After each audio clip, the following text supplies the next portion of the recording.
You know what's really annoying? If you make videos that are less than 10 minutes, the YouTube algorithm gets a hate boner for you and it stops recommending your channel for a while. But I will take that. I will happily take a subscriber loss and a revenue loss just to address this because it annoys me so much. I have seen it time and time again, and it just shows that the people who are pushing this have literally nothing in their heads except like what other people tell them. They don't sit and judge something that is presented to them with their own capesa. This is right up there with like Superman is an immigrant and we should let Kryptonians come willy-nilly. General Zod says hello, and the world doesn't have borders with the outer space, so technically Superman is not an immigrant. We don't even have a definition for what he is. He wouldn't even have human rights. But anyway, that's besides the point. The other thing which pisses me off is when they say Robin Hood was a socialist because he stole money from the rich and he gave to the poor.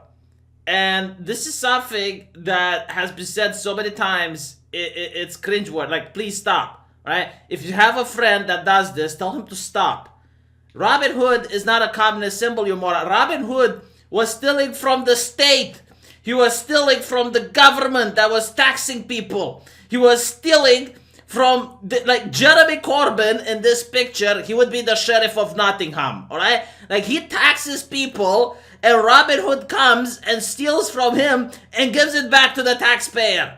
This is what Robin Hood does. This is why he's not a socialist. In fact, one could argue that the people of Nottingham were part of the Tea Party. They were taxed enough already. They had snakes on their doors saying, "Don't tread on me."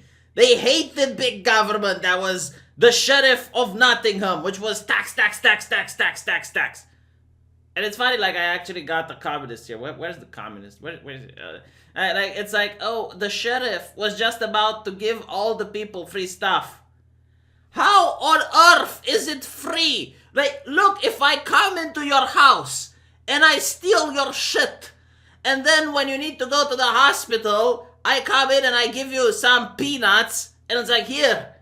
Does that mean I give it for you for free? No, you have worked for it. It is through the sweat of your own bra that you're actually managing to get free stuff from the... Like, no, how do these people operate? Like, oh my god, I just don't understand why they don't teach basic... Well, I do understand why they don't teach basic economics, but come on, people, think for yourself for a little bit.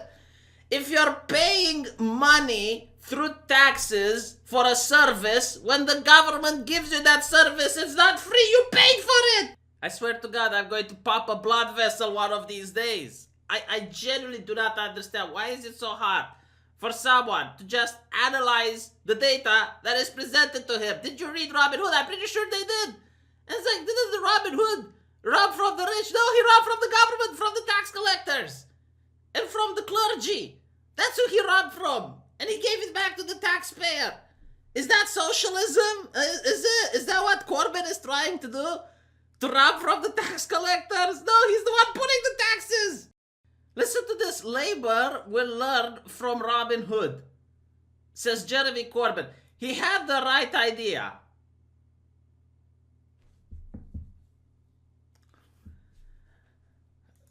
You know what? I bet if you would actually have a modern day Robin Hood, like someone that would actually rob from the government and give to the people, they would call him far right. In Britain, at least. No, seriously, Robin Hood, the far right individual, and you'd have like PayPal defund his merry men. And social media ban all his merry men from all platforms as agents of hate.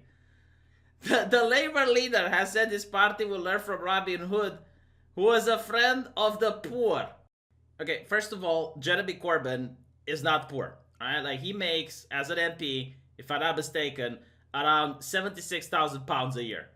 From taxpayer money. Just for existing. Like, he's not producing any amount of wealth. He's not contributing to the economy. No, he exists. And he takes your taxpayer money. Secondly, he's not a friend of the poor. He taxes the poor. It's just... Jeremy Corbyn paid a visit to the Robin Hood statue next to Notre Dame Castle. Hundreds of party activists and bystanders watched on from Castle Road, with people leaning out of windows to hear him speak. Although a broken PA system made this more difficult. Why is it that none not a single person yelled at him and say, Robin Hood would have robbed from the socialists. The moment you collect taxes, you would have robbed them and gave them back to the people. You know what? I'm starting to think like Robin Hood might have been the first person that was like, taxation is theft. You know, before the ANCAP ideology kind of solidified that in a way. He was joined on the visit by local Labour candidate Nadia Whittle.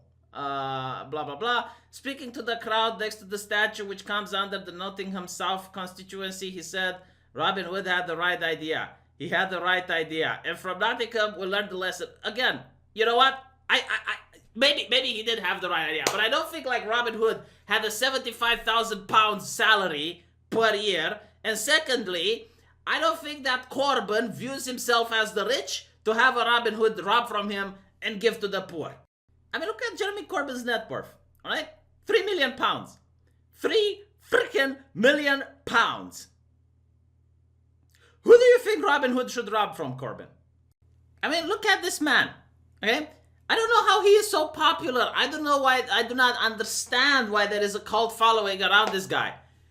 But you have Jeff Bezos. And Jeff Bezos says that he donated $98.5 million to help the homeless. Now, I don't know if this is a PR stunt. I don't know if he did this in order to, you know, feel better about himself or to try to boost his company's image or whatnot. But I'm telling you what, the poor people, the homeless people now have $98.5 million in order to go to help them out. And Jeremy Corbyn's like, oh, that's 0.09% of your net worth. Just pay your taxes. But moron, he's already paying taxes, and on top of that, he's donating. Like, my God, these people. You know, they say Jesus Christ is a socialist. Like, I actually seen that in a couple of articles. Jesus Christ is saying that you should do what Bezos does. He's not arguing for the government to take charity by force, because that's not really charity, now is it? No, he's basically saying that rich people should give. It should come from the heart. You shouldn't be constrained to do it.